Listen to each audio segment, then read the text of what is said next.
Hey, I'm your host, the Dr. Danko, come on in.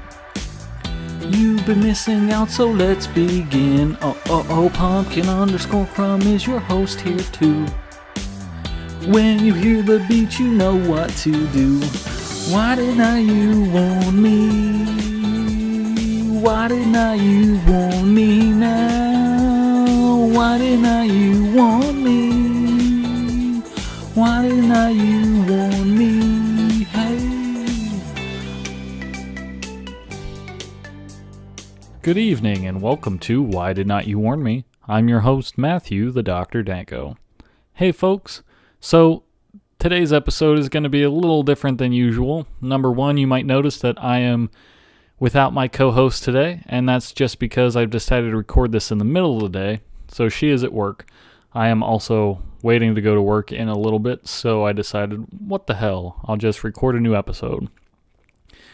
You might have also noticed that we have not posted a new episode in quite a while. I can make a million excuses, so here we go. Number one, we were actually moving from the South Hills up into the North Hills, so that was a whole process. I'm pretty sure I had like my important equipment and shit packed way beforehand. So we hadn't done an episode in a while. We had filmed. We've had recorded like one or two episodes. I just haven't posted links or made them public yet. So that's on me. But then, there was the process because we were moving to a new location about getting a new job. And since Go Ape, the job that I have, is seasonal, I had to look for a different job. So now I'm working at an escape room called Breakout up in the North Hills. I was looking in the North Hills because that's where her job currently is, and Go Ape is up in the North Hills when it is open, so I'll be working there next season. So it just made sense to look in that area and reduce that stupid commute that's like 2 hours in traffic, and it's just awful. But so I work at Breakout now, and all of the people I work with now know I have this podcast, so if for some reason you guys are listening, shout outs to you. Thank you for tuning in.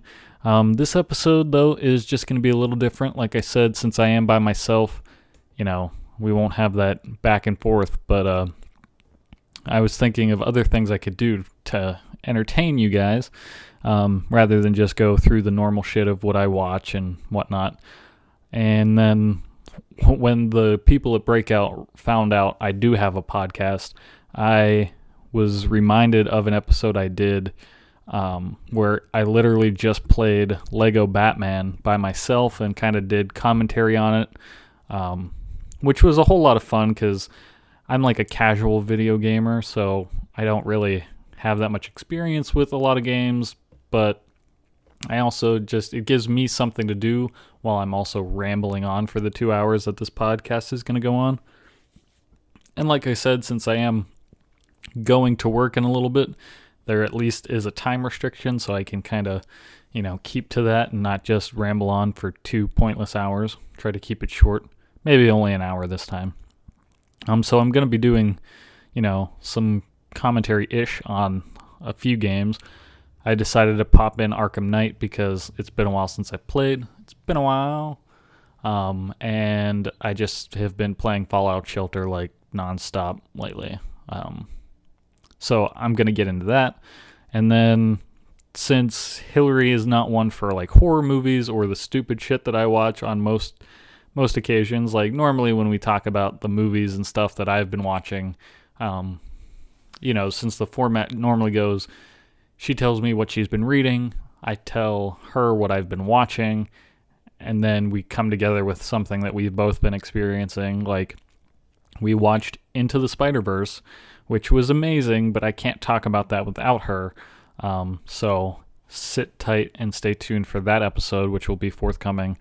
But I've watched a few other things. I know earlier when we started this podcast, I was talking about Scream the TV series, and I actually rewatched that recently because I needed something to watch for my downtime.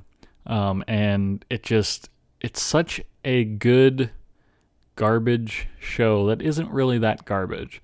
So, okay, so I mean, everyone experiences this. We binge through series and then when it runs out, we have nothing to watch, so we try to find something new, but more often than not, as the memes have said, as the memes declare it, we just go back and rewatch episodes of The Office. Well, I was doing that before streaming them on The Office, not in a I was doing it before it was cool type thing, but I had all of The Office episodes downloaded to my hard drive, and I would literally just queue up all the episodes, run them on a loop, shut off my TV like it was a cable thing since I had it hooked up to my computer, and that's what I would do. I would rewatch episodes of The Office. But you get to a point, I will rewatch the same shit over and over again until I'm sick of it.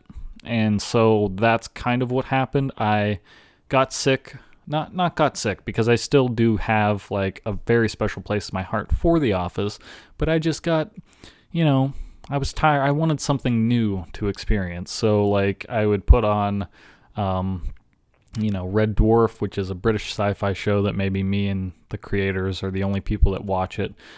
Peep Show, which it sounds dirty, but it's actually another British show. Blackadder, the Rowan Atkins show, another British show, and it's not just that I watch British shit, but what other? Parks and Rec. So rewatching Parks and Rec over and over again until you just don't you know them off by heart. You don't really need to be paying attention to know the storylines or the dialogue or anything like that. And then the whole thing with Aziz Ansari, made that weird to watch, so I had to stop watching it for a little bit. I'm gonna pick it back up soon. But it's a Michael Schur creation, and much like The Office, it's very much, we've talked about the Schurniverse, how it's evolving television, so on and so forth. So Brooklyn Nine-Nine is another show that Hillary and we binge watch and just have it on in the background when we're not currently watching a new series like iZombie or The 100, which are just two examples of shows that we have to get back into, because right now we're actually rewatching Buffy the Vampire Slayer. And since, the first time I watched Buffy, I didn't watch it all the way through, and I would jump around because it was on television or I was watching reruns back in the early 2000s. And then the first time I watched it all the way through was with Hillary, and now we were looking for something to watch, and there's Marvel's The Runaways, which I do want to watch. She wants to watch, but we're just that's a lot to commit to. So I was I'm kind of in the mood for Buffy, so we're currently together rewatching Buffy, and anytime we don't have a 45-minute window, say we have to go to the store or it's just before bed. We're going to go to bed at 10 o'clock and it's already 9:30. We won't watch a Buffy episode because that'll take us past our limit. So we'll put on Brooklyn Nine-Nine instead because it's shorter episodes. Or The Good Place is another one that we're currently watching. We haven't really done the rewatch yet. We did it to catch up with the newer season and whatnot, but it's not one of those shows that has made it into our cycle of shows that we rewatch. Gilmore Girls was also another one because, she refers to it as the comfort food of television, and it's the same thing. That was her version of The Office, where she would put on an episode when she didn't want to dive into anything too heavy or too mind-numbing, with plot. And the characters and just the atmosphere of the show makes you feel really good, so you don't have to strain yourself too hard in any which way. It's just something you can watch and not think about it, and Gilmore Girls is a wonderful show for that. So I was going through that by myself because I don't, even though we're in the middle of rewatching Buffy or Brooklyn Nine-Nine, those are shows that we rewatch together. Whereas Gilmore Girls, because it's more of her show, she can watch it on her own, and then I'll jump in and out of it because I know the story well enough now that I can do that. So anytime I'm not home and she's looking for something to watch, she can put on Gilmore Girls. Well, we were doing that for so long that we finished all the things that we were rewatching, so we were both looking for new shows to watch. And she landed on The OC because we had just finished Gilmore Girls. I feel like I'm saying that really weirdly. Gilmore Girls. The syllables are so close together. Gilmore Girls is how it's coming out. But we had just finished that, And so she's like, I need something like really, something I could just sink into. And, I told her the OC is one of those trashy, like, CW shows, but more like a Dawson's Creek type thing. And she, like, fell in love with it because it's so dramatic and so over the top. And more often than not, I would get home and she'd be like 20 minutes from finishing an episode. So I'd be like, you know what, just let me just play it. I'm not going to make you stop the episode while I'm here. Just finish the episode so we can watch something else. And more often than not, I would get like, not wrapped into it, like I'm dying to know what happens, but it's one of those like car crashes type things where you just can't look away. And, I'm sure some of you are familiar with the SNL skit with Andy Samberg, Bill Hader, and it was actually the episode Shia LaBeouf was hosting, so he's in the short too. But it's called Dear Sister, and Bill Hader is like writing this letter like to his sister and trying to explain this to Andy Samberg, who walks in, and then Andy Samberg, like out of nowhere, pulls a gun and shoots Bill Hader, and then after he fires the shot, the song "What You Say," like this really dramatic song plays, and like when I saw that skit, I knew it was hilarious. I couldn't look away from it. And then come to find out it might have been weeks later, that was a parody of something that had happened on the OC, but like over the top. And then like I forgot about it for a while. And then I warned Hillary about it because she had never seen the OC and I didn't know when it was coming. But she finally watched the episode where it happens, and then I wanted to watch that scene, and it's just brilliant. Like, brilliant, dramatic, teen soap opera television. And the things that happen on that show are really ridiculous. So, she was watching the OC. I was looking for something else to watch in my spare time. So somehow I picked up Scream again, which I've watched now like twice all the way through. And like the second time I was rewatching it, I tried watching season 2, didn't remember anything that happened, so I went back to rewatch season 1 and then like caught up and shit.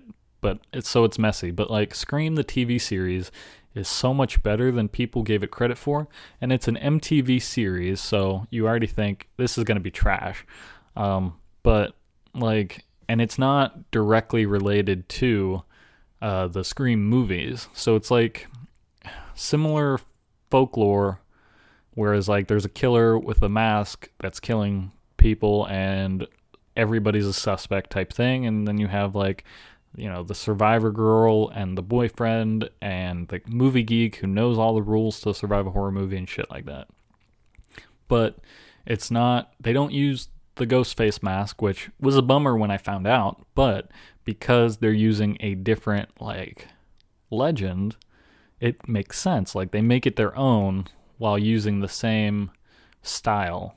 So like there's some sort of, so the town is Lakewood, not Woodsboro, but it's close enough, right? And then there's something like this guy, Brandon James, was responsible for killing somebody in like the 90s or probably the 80s at this point. And so the mother of the main character like lived through all the Brendan James shit. Brendan James would wear that mask and whatnot, and like that was her story. And then on like the anniversary of the Brendan James killings or whatever, shit starts happening again, and somebody's wearing the Brendan James mask, and like shit just goes crazy. So it's tied into like its own legend, but using the same sort of, I don't even know. It's a reimagining sort of. But what I found out, like, so season 3 is going to happen at some point once it gets out of all this legal trouble that the show's rights are in, that they're going to bring back the Ghostface mask, bring an entirely different cast back, regardless of who survived seasons 1 and 2, and they're like rebooting the story in a sense because they're tying it to Woodsboro, even though the show previous did not do that. And now they're bringing in a whole different cast. So we cast, even though season 2 kind of ends on a cliffhanger, like, I'm not sure I'm happy about it, but whatever. So I rewatched that. And then I was still like, it took me no time at all to rewatch that series. And like, I was actually watching it. I'd find myself like on my computer dicking around, trying to like pop in and out of the story, but then I just got too wrapped up in the story that I actually like put my laptop away and started focusing on the story because it was just that good. And it's very teen drama-y. I mean, it's an MTV show, and these are all like unrealistically attractive teenagers that are like trying to survive high school while also survive the killer and put pieces together and all this other shit. So it's a whodunit element, which is very riveting. But I didn't expect to like it as much as I did. And now, after I finished that, I was like, what other shows are on my list that I have yet to watch? And the show Future Man on Hulu just came into my radar not too long ago, and I was like, you know what? Let me give this a try. And holy shit. So, Future Man, if you've seen any of the trailers, probably already understand what it's about. But Future Man, so Josh Hutcherson, still don't know how to pronounce it, but PETA from the Hunger Games, he's the main character. His name's Josh, go figure, in this show. He's a janitor at this, like, science company, and he is still living with his parents, blah, blah, blah, but he loves playing this video game called Biotic Wars. And he's playing it, he can't get past this one level, and then one night it just clicks for him, and he beats the game. And nobody has ever beat the game before. It's like impossible to beat, which is why he plays it. And so he beats the game, and then there's flashes of light all around his room, and then these two, like, soldiers appear right in front of him. And they tell him that this game was a training simulation sent back in time to find the true savior of the human race. And they're fighters for the resistance. And he's like, so that, yeah, that's just the last Starfighter. That's the exact same plot of that movie. And all this other shit. So he is now, like, the chosen one that's going to help save the human race through time travel and other shit. And he's just this janitor that, like, played a video game. So if that alone can get you interested in the show, I would watch it, because there's a lot of time travel, a lot of science fiction shit, and a lot of references to all of those things. However, if you've seen the trailers or have just looked it up online, you'll notice that Seth Rogen's name is attached to it. Now, Seth Rogen wanted to, like, remake or reboot the Starfighter movie series, but the guy that made that movie or wrote it doesn't want to give out the rights because that's his project, doesn't want anyone fucking it up. So they tangentially, like, made something similar but different enough that, like, it's their own thing. However, if you're familiar with Seth Rogen's work, it's, you know, it says, like, from the producers of This Is the End, or The Pineapple Express, or The Interview, you know, the one with, why can't I think of his name? It's always Seth Rogen and James Franco, that's it. So James Franco, they interview Kim Jong-un, or Kim Jong-il, The Interview, that whole movie. So this humor that they have is very, like, over the top, like dick jokes and things like that, and crude humor and all that. So there is a good portion of that in the show. However, if you can get through all that, the show does have some decent plots. It is fucking funny, like, when they're not making dick jokes, and, like, there's a lot of heart in the show.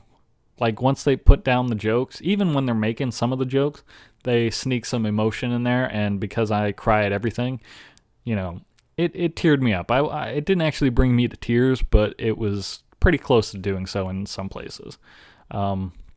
So that's what I've been watching. I will probably talk about it on the next episode of this show in more detail, to try to, you know, explain to Hillary, who just thinks it's a garbage show. And I get that. In the beginning, I thought it was garbage too. until like halfway through season 1. It really hit its stride. Also, so there's the two soldiers that come back in time, Tiger and Wolf.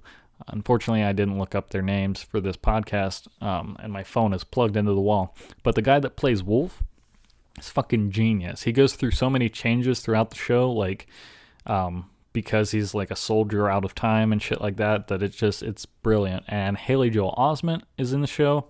He is phenomenal. And Josh Hutcherson, the guy who plays PETA from the Hunger Games, and what I knew him from initially was Zathura, the sort of tangential sequel to Jumanji, the board game that makes shit happen in your real life. They made like an outer space version of that, and he was the little kid in that movie. So that's what I knew him from. But he is phenomenal in it as well, and it's just a fantastic show. So I suggest anybody who is into sci-fi or anything like that, like I said, just to warn you, there are a lot of dick jokes. But if you can get past all that, and I'm not putting down dick jokes. I'm a big fan of Kevin Smith, and he has, built a career on dick jokes. I enjoy dick jokes as much as the next guy. But there's a way to do them. Some of them are pretty in your face, no pun intended. So there's that. So now let's get to the real episode. I have about 30-ish minutes left. I'm gonna start up Fallout Shelter so you might hear some music in the background, and that's okay. They're not gonna sue me if there's some of the music on my podcast, are they? I mean, they might, but anyway.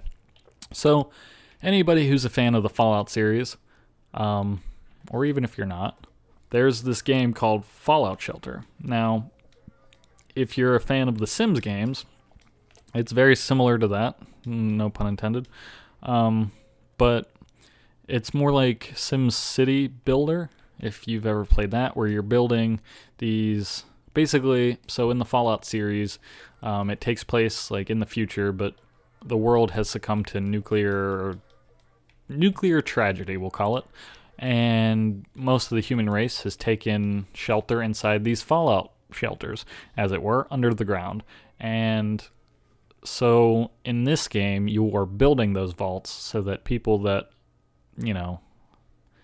that have been out in the wasteland have a place to survive. And so your main goal, you have to like build rooms that supply electricity, that supply food, and that supply water. And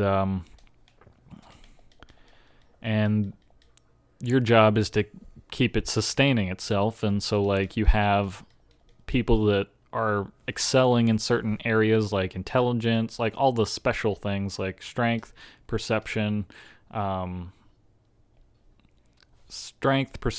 endurance, charisma, intelligence, agility, and luck. And then once they are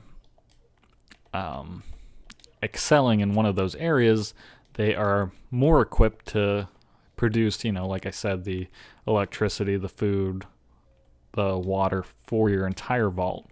And so like you have to keep everyone happy, you have to keep people working, production up, and things like that. It sounds probably way boring than it actually plays, but it is a whole hell of a lot of fun to like level people up and keep your vault going.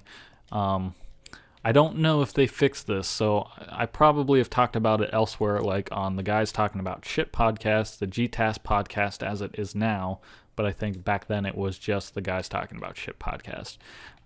Or even on an earlier episode of this show, Why Did Not You Warn Me?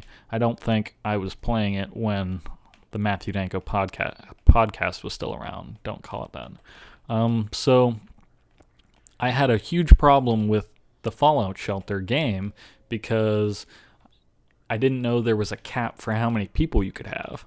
So like you have all this space that they give you to build, but it is a limited space. Like you can't just build on forever within the space that's provided. So you fill up all the space that you have with building, and then I figured, well, I need to get people into this fallout shelter. So, you can set up a radio place with people that are excelling in charisma. They can like send out communication out into the wasteland and sort of let people know that there's shelter here for them so that they can come and become part of your vault and all that shit. In the future, in the show Future Man, they'd call it the NAG, the New Above Ground Shelter. But anyway, that's just a side note. So yeah, I didn't know there was a limit to how many people you can have, and I maxed out at 200 people. 200 people in this size vault seemed doable. However, another way that you can make people, that you can recruit people for your vault is to have 2 people go into one of the living quarters that have similar stats in charisma, or like that can hit it off with their personalities and make a child. Now, when you do that, the child doesn't just pop out instantly. There is a gestation period. Wow. But so I had done that, and I accidentally maxed out at 200. So 9 or more women were just perpetually pregnant, which is a mouthful. But I could not give birth to them, even though they were all ready to be birthed, because I had too many people in my vault. And the only way to eliminate people from your vault is for if they die, which, if you are doing everything right and, sustaining people through the vault system with the water and the food and the electricity, and like you're protecting them from the outside forces such as like feral ghouls and death claws, they can die. But the other way is to evict them into the wasteland. Now that is an option that can't be undone. So people that you've made, that you've leveled up and shit like that, or that you've just, they're part of your vault, so they're sort of a part of your family, you have to send them out into the wasteland, and I don't think you get to equip them with anything. I think you strip them of all of their shit and just kick them out. And I didn't have the heart to do that, but I also had these women that were just perpetually pregnant, so I had quite a pickle on my hands, and I just stopped playing the game. I deleted it from my phone and just never wanted to open that vault again. So for all I know, they're still out there in cyberspace, just, they're probably all dead, honestly, and I don't know why that is easier for me to deal with than, 9 women that are pregnant, and the option of kicking people out of my vault so that these women can stop being pregnant, and then just never let them be in a living quarter together so that it doesn't happen again. Beats me, but I'd rather the whole vault just be blown up by a nuclear bomb. So, on that cheery note, this vault is doing pretty good right now. I was just leveling some shit up. I have people out on a quest so that they can get me some more shit. And it was cool because over the Christmas holidays, they alter their sort of the themes for some of the rooms to match whatever holiday it is. And so some of my people are still dressed in their, elf costume or Santa Claus outfits, which is kind of cool. I don't know why they make it so that you can't still have places decorated for Christmas, but that's another thing altogether. Unfortunately, my people that are out on the quest haven't reached their destination yet, so I can't play that and talk through it. So after I just do one more thing, check on one more person out there in the wasteland, I'm just going to save this, and then we're going to go over to the Arkham Knight game. One of the episodes, like I said, on the Matthew Danko podcast that I did, it was commentary on me playing Lego Batman, and I had a blast doing that. I mean, the Lego Batman games are my favorite Lego games. Harry Potter I'm still partial to, but I don't know. They're just, actually, the Jurassic Park Lego games are where it's at because, and this is the key difference, so the whole thing I loved about Lego games is their ability to storytell without dialogue, and for a long time they would stick with that. None of their characters would talk, all the gags would be visual, things like that, and still follow the general storyline of whatever property it was parodying or telling. Like, the Star Wars franchise or Indiana Jones. But for some of the more, intense things like, I'm not sure how they handled Nazis in the Lego Indiana Jones, but in Jurassic Park, instead of like these vicious like dinosaur eating dinosaur scenes that are in the movies, they sort of mimic that by, making the dinosaur eat like a roasted turkey or something like that. Something that still gets the same info across, but isn't as graphic. Now, that being said, the things that the Jurassic Park games did even better than any of the other games is, so you have a property, you're dealing with Jurassic Park, Jurassic Parks 1, 2, 3, and then Jurassic World. Well, because they're all movies, the creators of that game decided we're going to take audio clips from those movies and just insert them into these Lego games. So we're still telling the same story, the same linear way, but we get sound clips to make it feel a little more like the movies, and that just blew it out of the park. So like, you have the Jurassic Park theme, you have Alan Grant, Jeff Goldblum just fucking doing his dinosaur weird laugh that he does on the helicopter. It's like a joke in the game, which is awesome. So I absolutely love the Jurassic Park Lego games. And the Lego Batman games took my favorite character probably of all time, Batman, and turned him into Lego form. So there was a lot more shit that could be done. And I think when I played that Lego game, that was the first Lego game I had played. So it was definitely a good game for me to play. However, then they came out with Lego Batman 3 Beyond Gotham, and that takes you to outer space and other shit. But the real draw for that game is you can unlock certain characters, and they were real people that were made characters in the game, like Conan O'Brien, or I believe Jeff Johns, one of the head editors of DC, were made into characters. Adam West was made into a character that you could unlock and play. But the biggest and most wonderful character was Kevin Smith. Because Kevin Smith is not only a huge geek by nature, he is very heavily involved with some of DC's like storylines and shit like that. He's written for Batman, for Green Arrow. He's also done a lot of Marvel shit as well. And that was super cool that they decided to make him a part of the game, because there is no more deserving guy other than like Stan Lee being a character, but I don't want to make myself sad right before I have to go to work. So now I've loaded up Arkham Knight, one of the best Batman games in my opinion. Like, so you have this Arkham series, Arkham Asylum. There hadn't been really anything like it before. I mean, obviously there's open world shit, but there hasn't been a Batman game quite like it before that has existed, and it blew it out of the park. Like, from minute one, you have the Joker, who somehow makes it super easy to capture himself, and you find out that's his whole fucking plan to get sent to Arkham Asylum, and it just to fuck shit up. And so, like, if you've ever read, House on Serious Earth, the Arkham Asylum storyline, it parallels that pretty nicely.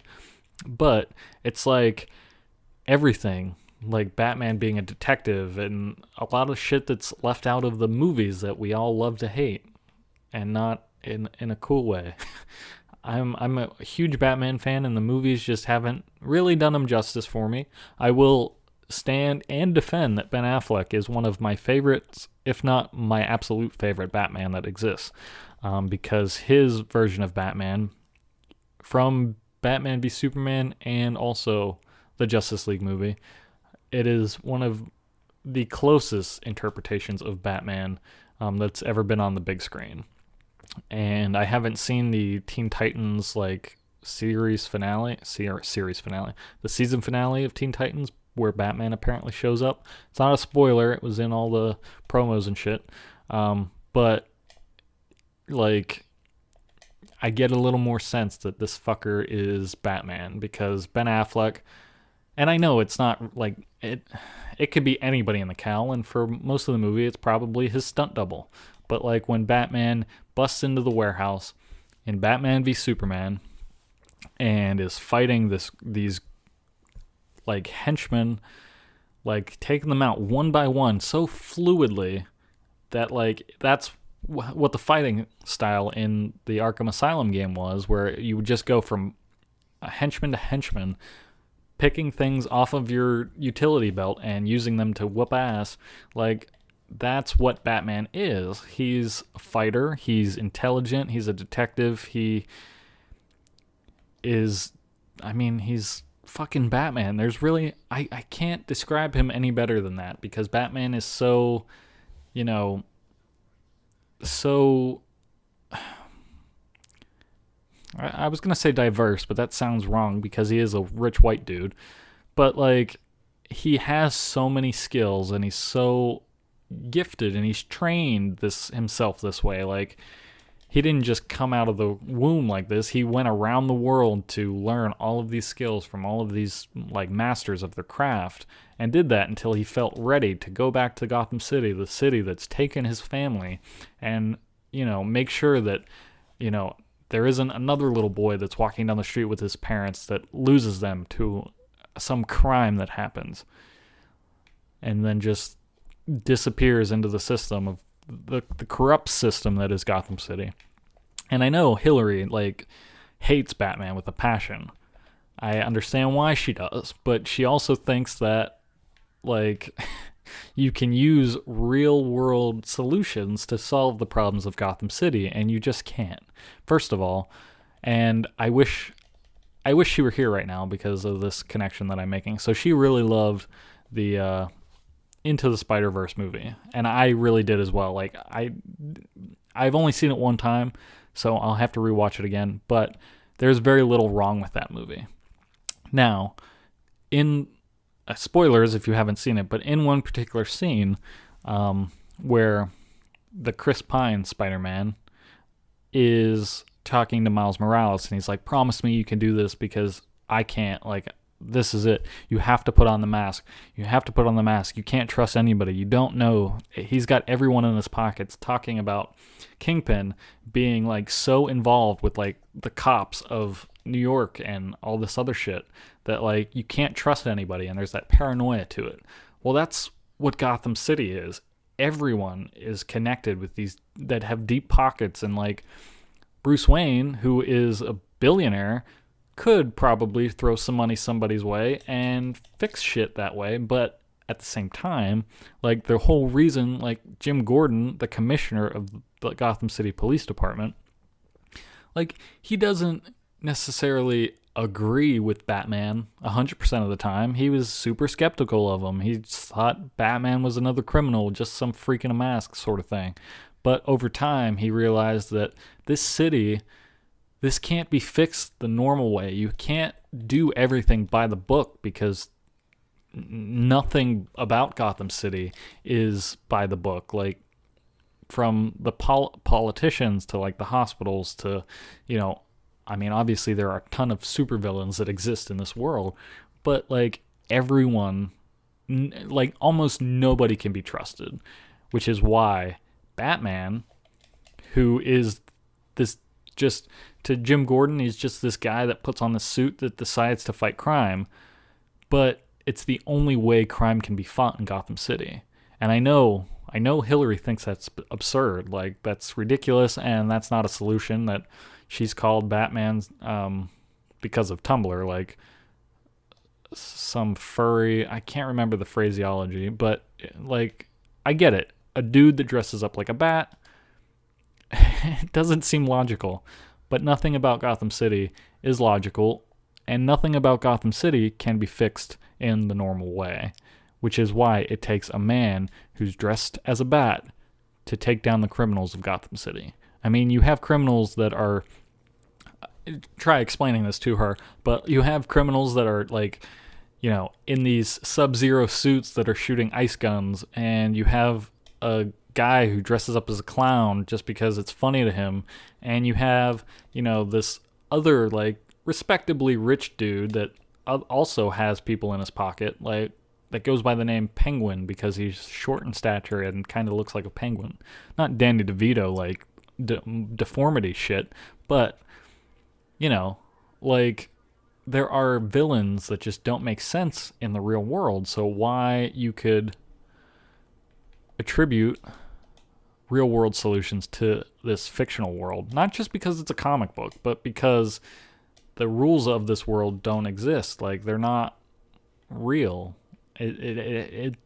Nobody could do the things that Batman does because Batman is the only one that can do the things that Batman does. So you can't argue about it. She can, and she will, but I'm just saying. So, like, the things that I love about Batman, the fact that he is so good at his craft of being a bat and whatnot, but, like, really that he is so good at so many things. Like, I remember reading once that Batman was like doing recon on a building that had a bunch of henchmen in it, and, because the reason he dresses up as a bat is it's because, partially because something that he's afraid of, and he's supposed to be the thing that criminals are afraid of.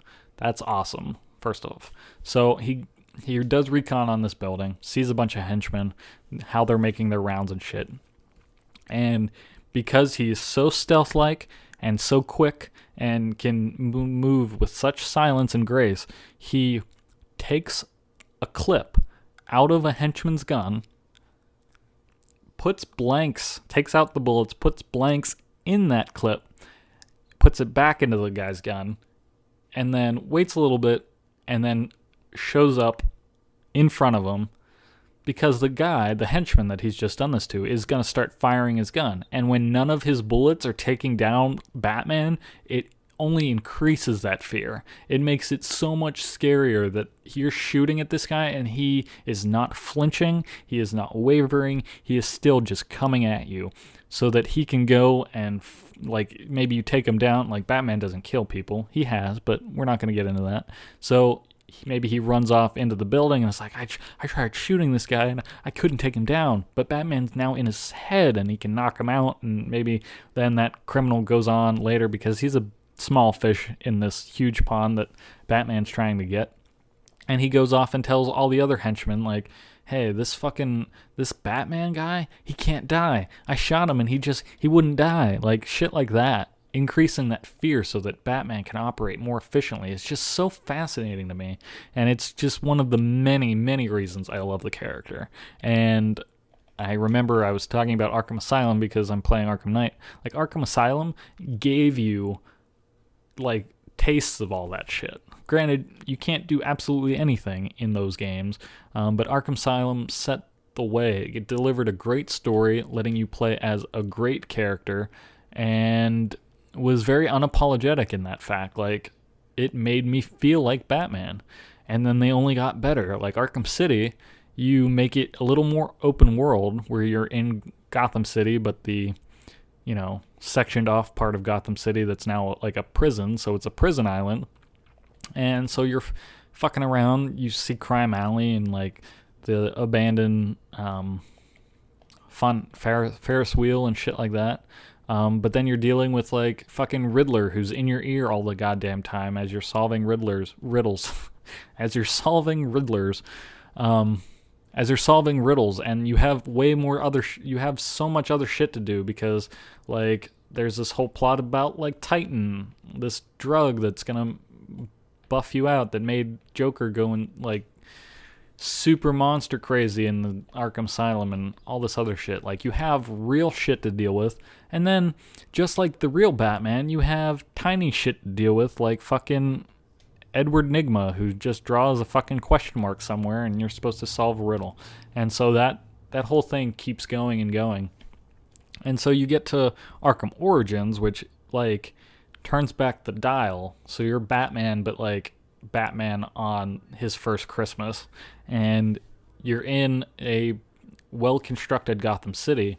Like, shit hasn't really gone wrong yet, but shit's starting to go wrong. And you have a hit out on your head, and there are like, I want to say there were 8 like hitmen, villains that you get to battle while you're in the Gotham that we know in Arkham Origins. And then you have this new villain, the Joker, that like makes his first appearance, and it's like, this is what starts it all, and it's just fucking fascinating. And then you get to Arkham Knight, and it's like the end of the line sort of thing, where you're in Gotham City and Batman is doing the things that Batman has always done to protect the city, and it's just one more thing on top of the other. And spoilers if you haven't played Arkham Knight, but like the Arkham Knight himself is the villain, and you get to the point like there's drugs and shit that's in your system that's making you hallucinate more or less. I'm pretty sure there's a toxin that's going around because of Scarecrow, and you're hallucinating things, and it's putting together like all of your guilt and shit from the past, which brings upon the memories of Jason Todd, the Robin that you weren't fast enough to save, and Joker, who has always sort of been your equal in terms of like, not obviously in, he's been your match because he's, as crazy as he is only like one step away, like Batman himself is only one step away from being behind the bars of Arkham Asylum himself. And when Joker dies, a part of Batman dies also. So throughout this game, he also hallucinates the Joker. And like these two stories are diverging one on top of the other until finally, like, spoilers again, but you find out that Jason Todd is actually the Arkham Knight. And then there's this whole other plot about, you know, like, yes, you've done wrong with Jason Todd, made him into this like ultimate killing machine, well, ultimate fighter and assassin like yourself, and he just resents you because you weren't there for him. The Joker turned him against you, and then all that goes aside because I think that story ends before the main story ends of what you're doing, and you have this whole thing go on in your memory where you're sort of playing as the Joker, but like Joker, who has always been a part of you inside, is being brought out by this toxin. And the only thing that you can do is put Joker back in his box and send him back to Arkham Asylum, the Arkham Asylum of your mind and all this shit. And when you get to the end of the game, like, it's revealed that Bruce Wayne is Batman, and you've done all you can for this city. And the only thing that you can do is stop being Batman. And it's just so phenomenally well told. I don't want to get into the details because you can kind of already hear it in my voice, but it's going to make me cry because it's so well done. And then, well, I can't spoil the ending of the game because I don't want to do that for anyone. If you want to just look it up on YouTube and watch the ending of the game, feel free. I'm not going to do it here, but it's just a phenomenal game. And in my opinion, like, yes, Arkham Asylum gave us these games and like set the path. But like Arkham Knight is one of my hands down favorite games that's ever existed. And I think I can stop this here because I got to get going for work. But this has been awesome. I have been wanting to record for a little while, and like I said, we were so busy with moving and we like the holidays and finding jobs and things like that. So I'm glad that we're now in one spot in an apartment that we really like, because our last apartment was shit, and we'll get into that, I'm sure, on the next episode because Hillary and I have a story to tell about our last apartment. But thank you for listening. Thanks to any new listeners that I've gained. You've all been great, and I have been Matthew the Dr. Danko. The Dr. Danko is my handle for most shit, so you can find me on like Twitter or Instagram. I do a lot of other shit on there, mostly. So thank you for listening. Good luck, and good night. Once the show ends, please don't shed those tears. We'll come back again, so have no fear. Oh, we told you that it just might end up this way. What's the show called again? You cannot be saying, why didn't you warn me? Why didn't you warn me now? Why didn't you warn me? Why didn't you warn me? Why didn't you warn me? Why didn't you warn me?